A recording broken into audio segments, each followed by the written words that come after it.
يا رب يسر. بسم الله الرحمن الرحيم.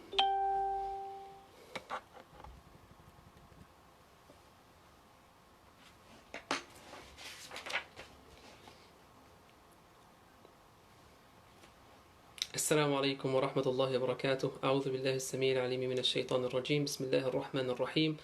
الحمد لله والصلاة والسلام على سيدنا مولانا رسول الله وآله وصحبه من والاه. أشهد أن لا إله إلا الله وأشهد أن سيدنا مولانا محمدا عبده ورسوله صلى الله عليه وعلى آله وأصحابه أجمعين.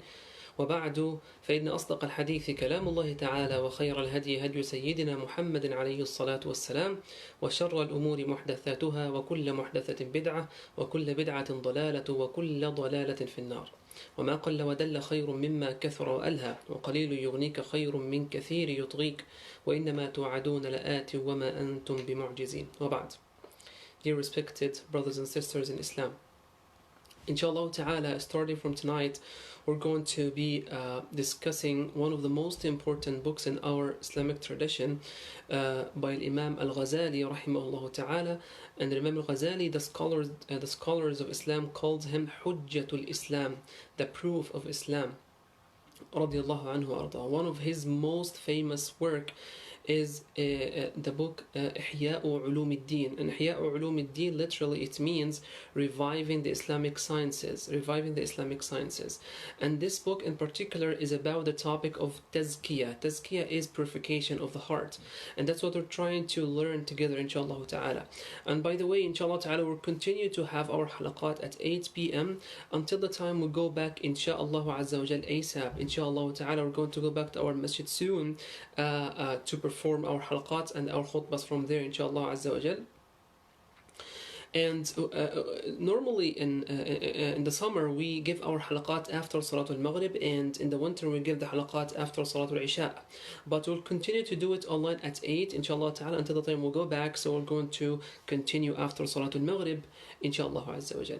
So now I have here the book with me. It's called Ihyaa Ulum Deen, but actually I'm not going to have the main book, because the main book is actually very, very big. It has like 4 or 5 volumes. And the copy that I have, it has 4 volumes, right? But I have Mukhtasaru Ihyaa Ulum Deen, the summary of reviving the Islamic sciences, and it looks like this. That's how it looks like. Mukhtasar Ihyaa Ulum Deen by Imam Ghazali himself, because some of his students actually, they asked him, if you can please write down a summary yourself of your book, of your work that you have written down, because it's extremely important for us as students of knowledge and as Muslims to improve in our tazkiyah and purification of our hearts. And Imam Ghazali rahimahullah ta'ala, he wrote this entire explanation by himself in a big book, Ihyaa Ulum Deen. And then here is the summary for this. Inshallah ta'ala, we're going to be reading from the summary. So the first book, what do you think Imam Ghazali rahimahullah ta'ala would start his book with?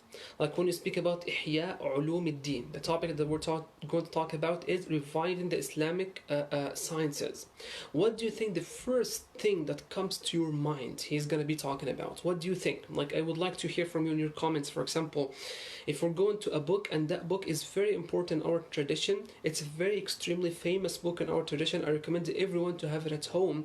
What do you think that book starts with? Like the first thing that it starts with. I would like to see your comments if you have any comments, inshallah ta'ala.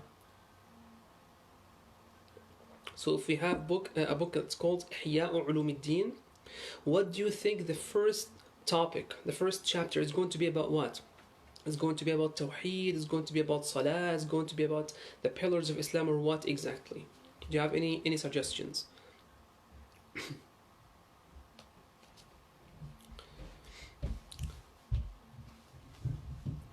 Okay, that's good. If you don't have any suggestions, that's fine. The first word that Allah subhanahu wa ta'ala revealed on the heart of Prophet Muhammad was what? It was Iqra. It was read.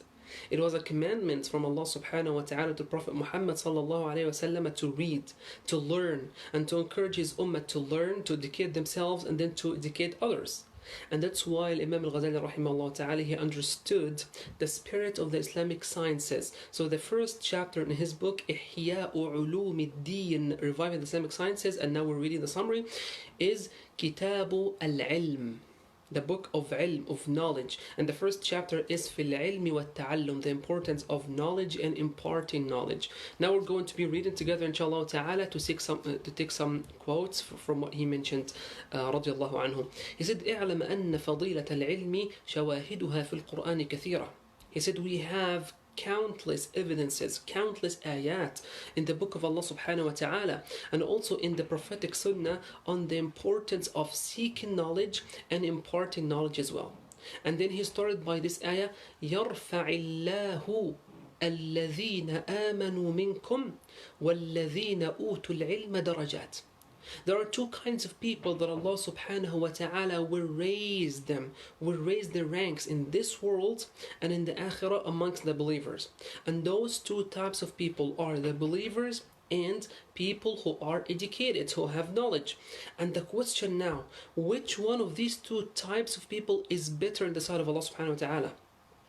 Like if I would ask you this question, which one is better in the sight of Allah subhanahu wa ta'ala? Somebody who is very righteous, he does a lot of righteous deeds, or someone who is not as much, like he doesn't do as many righteous deeds, but he has a lot of knowledge. Which one is better for the sight of Allah subhanahu wa ta'ala?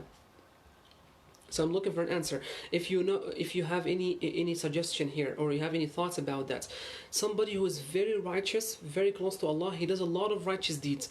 But someone who doesn't do as much righteous deeds, but whatever he does it right, because he has a lot of knowledge. Look, Allah subhanahu wa ta'ala said, تبارك الذي بيده الملك وهو على كل شيء قدير. The first ayah in Surah Al-Mulk. He said, الذي خلق الموت والحياة. Allah subhanahu wa ta'ala has created death and life. And what is the reason for this? ليبلوكم أيكم أحسن عملا. So Allah subhanahu wa ta'ala, the reason He created the whole world, the reason He created heavens and the earth and life and death, is to test us who is amongst us will have أحسن عملا, will be able to perfect his good deeds better than others. So Allah subhanahu wa ta'ala does not evaluate our good deeds based on how much good deeds we do. It's not how Allah subhanahu wa ta'ala evaluates us. But Allah subhanahu wa ta'ala rewards us and evaluates our good deeds based on how good they are, how perfect they are, how correct and proper and on the sunnah of Rasulullah sallallahu alaihi wasallam they are. Sayyidina ibn Abbas radiallahu anhu said, Sayyidina ibn Abbas is Habr al-Ummah, Turjuman al-Quran. The Prophet sallallahu alayhi wa sallam made a lot of dua for him to be one of the best interpreters of the Quran. He said, لِلْعُلَمَاء درجات فوق المؤمنين ب700 درجة. So he said the scholars, educated ones, they are elevated above the faithful ones with 700 degrees in the Jannah of Allah subhanahu wa ta'ala. There are 700 degrees between the educated and the righteous people. And then he said, ما بين الدرجتين مسيرة 500 عام. And then he said the distance between every 2 degrees is the distance of 500-year walk. 500-year walk. Imagine someone is walking for 500 years. That's the distance between only 2 of the degrees that are between the educated and the faithful. And how many degrees we have? According to Sayyidina Ibn Abbas, we have 700. Subhanallah Rabbil Azim. So we ask Allah subhanahu wa ta'ala to make us amongst those who worship Him with knowledge. Allahumma ameen ya Rabbil Alameen. Because the problem with someone who worships Allah a lot without knowledge, that he can create a lot of bid'ahs. He can do some stuff that displeases Allah subhanahu wa ta'ala, but he thinks it pleases Him azza wa jal. But the one who has knowledge, he knows the keys. He knows the keys, how exactly to please Rabbil Alameen. And that's why he is higher, much higher than the faithful ones on the day of Qiyamah. And that's why Allah subhanahu wa ta'ala said in Surah Az-Zumar, قُلْ هَلْ يَسْتَوِي الَّذِينَ يَعْلَمُونَ وَالَّذِينَ لَا يَعْلَمُونَ. Can those who know be of the same level of those who don't know? In any field, of course, they are not equal. Somebody who has some knowledge in medicine, he's not equal to someone who doesn't have this amount of knowledge. Same thing when it comes to engineering, when it comes to accounting, when it comes to driving, when it comes to Islamic knowledge in any field. People who know cannot be equal to people who don't know. As Allah subhanahu wa ta'ala said in Surah Az-Zumar, chapter 39 and number 9. قُلْ هَلْ يَسْتَوِي الَّذِينَ يَعْلَمُونَ وَالَّذِينَ لَا يَعْلَمُونَ. طيب. Let's go to the next paragraph. He said, وَمِنَ الْأَخْبَارِ قَوْلُهُ صَلَّى اللَّهُ عَلَيْهِ وَسَلَّمَ الْعُلَمَاءُ وَرَثَةُ الْأَنْبِيَاءِ. He said, the scholars are actually the heirs of the prophets. When the prophets and messengers, they pass, they leave this world, they don't leave behind any money or any wealth. But what they leave is the knowledge that the scholars will acquire, and those are the heirs of the heirs of the prophets and messengers of Allah subhanahu wa ta'ala. And Nabi sallallahu alayhi wa sallam also said, أفضل الناس المؤمن العالم. The best person in the sight of Allah subhanahu wa ta'ala is an educated believer. Not just a believer, an educated believer in any field, an educated believer. And then he said sallallahu alayhi wa sallam, إن احتيج إليه نفع. When he is needed, he benefits others. When he is needed, he goes to, somebody invites him to give a lecture here, lecture there. He is always there to educate people. He is always there to educate himself first and then impart that knowledge. And then he said, وَإِنْ اسْتُغْنِيَ عَنْهُ أَغْنَى نَفْسَهُ. And then when he's not needed, at some times, what he does is he enriches himself with knowledge. He goes to seek more knowledge. He goes to study more, to have more degrees. Like nowadays, for example, in our time, degrees and qualifications and certificates are the sign of knowledge in any particular field. So that's what people of knowledge do. Fath al-Mawsili rahimahullah ta'ala said, he is one of the righteous people after the generation of the Sahaba of Rasulullah and the followers. A man by the name of Fath al-Mawsili, he used a very powerful analogy. He said, أَلَيْسَ الْمَرِيضُ إِذَا مُنِعَ الطَّعَامَ وَالشَّرَابَ يَمُوتُ. He said, imagine if someone is sick and he's not getting any assistance. People don't take him to the hospital. Imagine someone, for example, now in this coronavirus pandemic, he got sick. We ask Allah subhanahu wa ta'ala to protect all of us. Allahumma ameen ya rabbil alameen.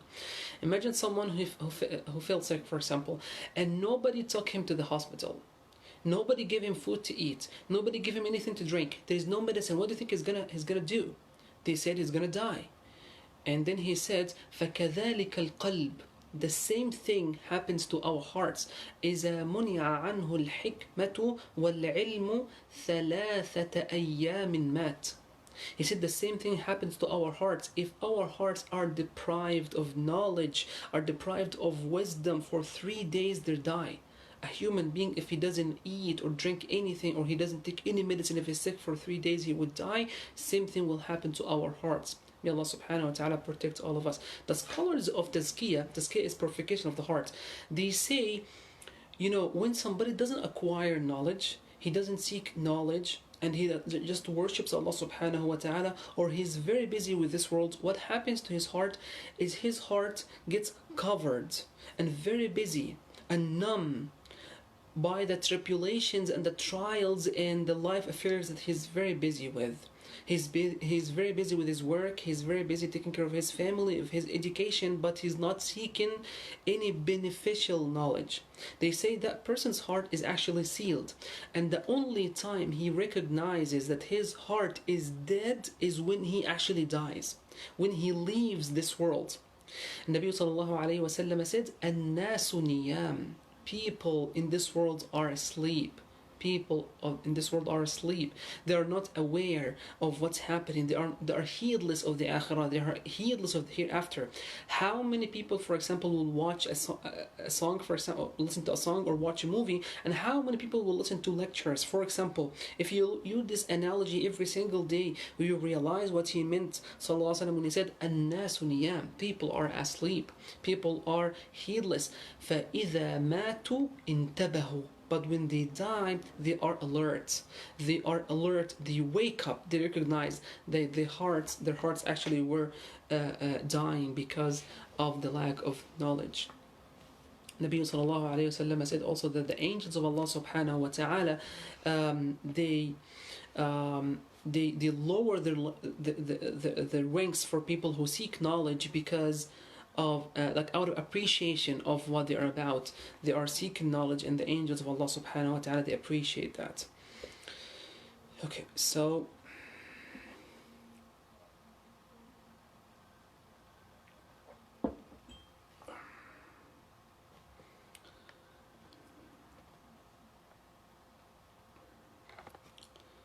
okay, so we'll go now inshallah ta'ala to Sayyidina Mu'adh ibn Jabal radiallahu anhu, when he talked about the importance of imparting knowledge, the importance of teaching people knowledge. And Nabi sallallahu alayhi wa sallam, when he sent him to Yemen to teach its people Islam, Nabi said to him, لَأَنْ يَهْدِيَ اللَّهُ بِكَ رَجُلًا وَاحِدًا خَيْرٌ لَكَ مِنْ حُمْرِ النَّعَمِ. If Allah subhanahu wa ta'ala were to guide one person through you, that would have been that would be better for you than the whole world and what it contains. Alayhi salatu wassalam. So doing da'wah, Nabi sallallahu alayhi wa sallam said, بَلِّغُوا عَنِّي وَلَوْ آيَةً. Even if it's only one verse from the book of Allah subhanahu wa ta'ala that you're going to teach people. But you know what? One verse doesn't mean that I recite one verse. One verse means that I learned this verse, I know how to recite it, I read the tafsir of that verse, and I know if it has some ahkam, if it's one of ayatul ahkam, I know the ahkam behind this verse, like halal, haram, permissible, makruh, disliked, and the other of the five main rulings that we have in our tradition. So that's the meaning of بَلِّغُوا عَنِّي وَلَوْ آيَةً. Convey even one verse from me, sallallahu alaihi wasallam, even one verse, but I have to learn everything about this verse before I speak about it, because just reciting the verse and people might not understand it, that might not be very helpful. There's a very beautiful hadith here. Yes, I found it. This hadith is reported by Imam Ibn Majah and Imam al-Tirmidhi. And the Prophet, look what he said. He said, لَأَن تَغْدُوَ فَتَتَعَلَّمَ بابا من العلم خير لك من أن تصلي 100 ركعة. The Prophet said what? In a hadith reported by Imam Ibn Majah and At-Tirmidhi, he said, seeking a single wisdom of knowledge. Seeking a single wisdom of knowledge. Listen to the tafsir of one ayah from the Quran, one chapter from the books of knowledge. Just one single piece of knowledge, one single piece of wisdom from knowledge, whether it's in any field. It can be in the field of tafsir, the field of aqidah, the field of usul al-fiqh, of usul al-deen, the field of grammar, any field that will lead you to understand the book of Allah subhanahu wa ta'ala, and then implementing that book of Allah subhanahu wa ta'ala. The Prophet said, seeking one single piece of wisdom, of knowledge, is better for you than if you prayed 100 rak'at. You can imagine what I'm saying. This hadith is reported by Imam Ibn Majah rahimahullah in his Sunan, and Imam al-Tirmidhi in his Jami' al-Tirmidhi. Learning one verse from the book of Allah subhanahu wa ta'ala, and learning everything about its tafsir and the ahkam in this verse, and if there is an occasion of revelation, and then implementing this verse properly, understanding one verse. The Prophet is saying it's better for us than praying 100 rak'at. Why is this? Because I might pray 100 rak'at, but I prayed them wrong. Or I don't pray on the way that Rasulullah used to pray, sallallahu alayhi wasallam. I might fast, but I do some stuff that nullifies my fast, which I don't understand. Maybe I have a lot of money and I don't know how to pay zakat, so I keep giving a lot of sadaqat, but I don't know how to give the proper zakat, which is an obligation on me. So Nabi Sallallahu is saying, just go learn one verse. It's better for you than praying 100 rak'at at night. And by the way, he's not talking about obligatory prayers. Obligatory prayers are better than anything else. He's talking about praying at night, voluntarily prayer. So seeking knowledge is an obligation, and inshallah ta'ala next time we're going to talk about which kind of knowledge is fardu ayn. It's an individual obligation that everyone has to learn, and which kind of knowledge is secondary. Secondary, it's fardu kifaya, communal obligation. There are some knowledge in our tradition, it's fardu ayn, that I must learn, I have to learn, I must, it's an obligation. If I don't learn it, it's a haram. But there are some other pieces of knowledge in our tradition that are fardu kifaya. They're communal obligation.